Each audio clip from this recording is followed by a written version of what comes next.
என்ன சூர்யா? அப்பா எங்க?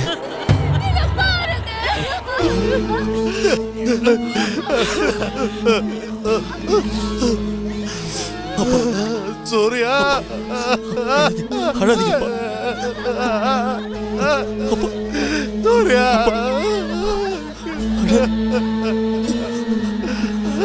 கடவுளே கடவுளே அழாதீங்கப்பா. அப்பா கடவுளே அப்பா அப்பா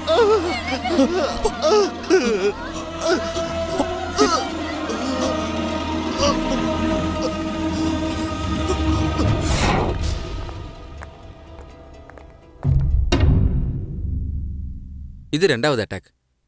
அவருக்கு சுகர் இருக்கிறதுனால ஃபர்ஸ்ட் அட்டாக் நமக்கு தெரியாம போயிடுச்சு. இனி ஜாக்கிரதையா இருக்கணும். இனி அடிக்கடி கச்சேரி அது இதுன்னு ஸ்ட்ரெயின் எடுக்காம வீட்டில் ரெஸ்ட் எடுக்க சொல்லுங்க.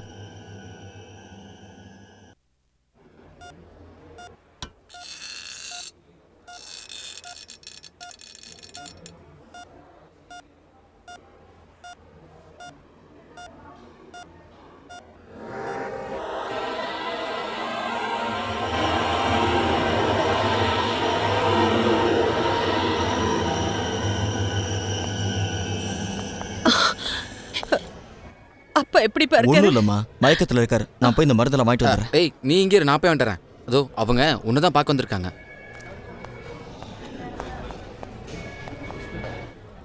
இவர் தான் வித்வானோட பையன் சூரியநாராயணன். என்ன வேலை பண்ற? பெருசா ஒன்றும் பண்ணலங்க. குழந்தைங்களுக்கு டியூஷன் எடுத்துட்டு இருக்கேன். அப்பப்போ அப்பா கூட கச்சேரி போவேன். அப்ப இவர்கிட்ட கேட்டா போதுமே. என்ன விஷயம்? இந்த நேரத்தில் இதை பத்தி கேட்கறேன்னு கோச்சிக்காதீங்க. போன மண்டல பூஜைக்கு திருவாரூர் கோயில்ல வித்வானோட கச்சேரியை புக் பண்ணியிருந்தேன். அதுக்கு அட்வான்ஸுங்கிற பேரில் வித்வான் என்கிட்ட கொஞ்சம் காசையும் வாங்கிட்டாரு. மகனோட வீடு கட்டணும்னு கேட்டார். அவருக்கு அவசரங்கிறதுனால இதோ இவர்கிட்ட ஒரு 1.5 லட்சம் ரூபாய் பணம் வாங்கி கைமாத்த அவருக்கு கொடுத்தேன்.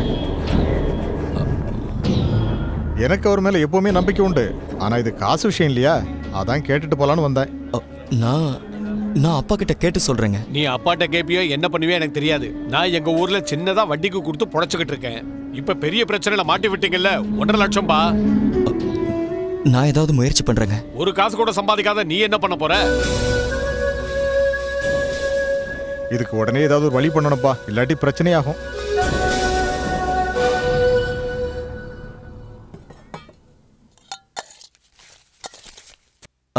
எல்லாம் ரெடியா இருக்குல்ல? டாக்டர் என்ன சொன்னாரு? இன்னைக்கு மத்தியானத்துக்கு அப்புறம் ஐசியூல இருந்து மாத்திடலாம்னு சொல்லிட்டாரு. அவரு நிம்மதியா ஆஸ்பத்திரியில போய் படுத்துட்டாரு. எங்க குழந்தைங்களுக்கு யார் பதில் சொல்றது? சித்தப்பா, அப்பா எப்ப வீட்டுக்கு வருவாரு? வந்துருவார், சீக்கிரம் வந்துருவார். உனக்கு சித்தப்பா இருக்கம்மா. அந்த ஆண்டவன் எல்லாத்தையும் ஒரே நேரத்துல என் தலையில சுமக்க வச்சிட்டான்.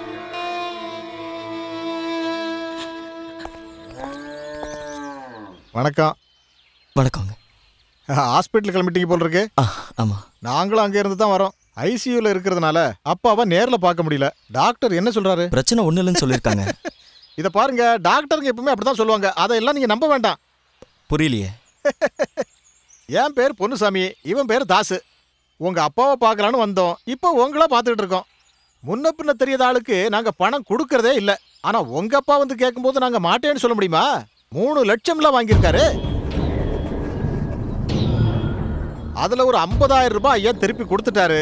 ஆனா கணக்கு போட்டு பார்த்ததுல பாக்கி 2.25 லட்சம் இருக்கு.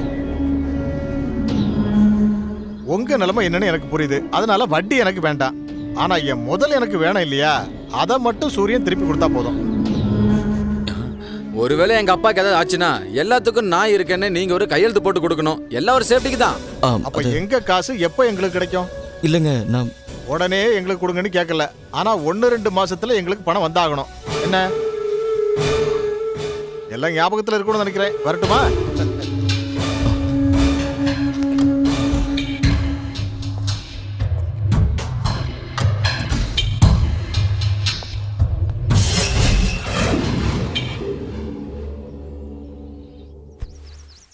இப்படி பயந்துட்டே இருந்தா எப்படிரா?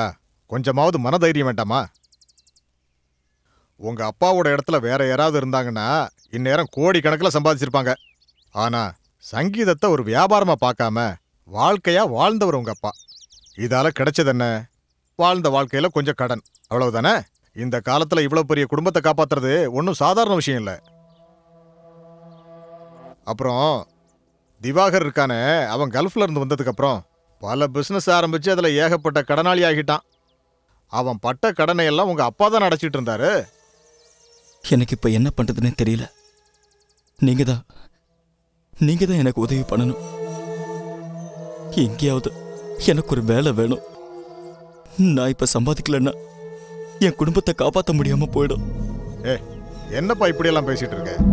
இந்த கச்சேரி இதெல்லாம் வச்சு என் குடும்பத்தை காப்பாற்ற முடியாதுன்னு நினைக்கிறேன். நீ ஏன் கவலைப்படுற? உனக்கு ஒரு வேலை தானே, அதை நான் வாங்கி தரேன். ஆனா உங்க அப்பாவை சமாதானப்படுத்த வேண்டியது உன் பொறுப்பு. இதுக்கு கண்டிப்பா உங்க அப்பா ஒத்துக்க மாட்டாரு. என்ன திடீர்னு இப்படி ஒரு முடிவு எடுத்திருக்க? இந்த நிலைமையிலையும் இந்த குடும்பத்தை காப்பாத்துறதுக்கு நீங்க கஷ்டப்படுறத பார்க்கும்போது ஒரு பையனா உங்களுக்கு உதவணுங்கிற எண்ணம் எனக்கு இருக்காதா? நான் என்ன குழந்தையப்பா உங்களை நம்பி இருக்கிறதுக்கு? நான் ஏதாவது வேலைக்கு போறேன்ப்பா. என்னால முடிஞ்சது 4 காசு சம்பாதிச்சு கொடுக்கறேன். சங்கீதத்தினால உங்களுக்கு இது வரைக்கும் என்னப்பா கிடைச்சது? நிறைய பொண்ணாட, அப்புறம் காசு கேட்டு வர நிறைய கடன்காரங்க. சூர்யா, நீ யாருக்கிட்ட பேசுறேன்னு தெரியுதா? உங்களுக்கு தெரியுமாமா? அப்பா ஆஸ்பத்திரியில் இருந்த போது அவரை பார்க்க வந்தவங்க எல்லாருமே கடன்காரங்க தான். பணத்தை வாங்குறதுக்கு தான் அவங்க எல்லாம் வந்தாங்க. அவங்களுக்கு தேவையானது கீர்த்தனை இல்லப்பா, பணம் தான்ப்பா, பணம். இத்தனை கடன்காரங்க இருக்காங்கிற விஷயத்தை ஏன்பா என்கிட்ட இருந்து மறைச்சிங்க? அது மட்டும் இல்ல, இது நினைச்சு நீங்க துக்கத்துல இருக்கும்போது நாங்க மட்டும் சந்தோஷமா சிரிச்சு பேசிக்கிட்டு எந்த கவலை இல்லாம எப்படி இருக்கிறது?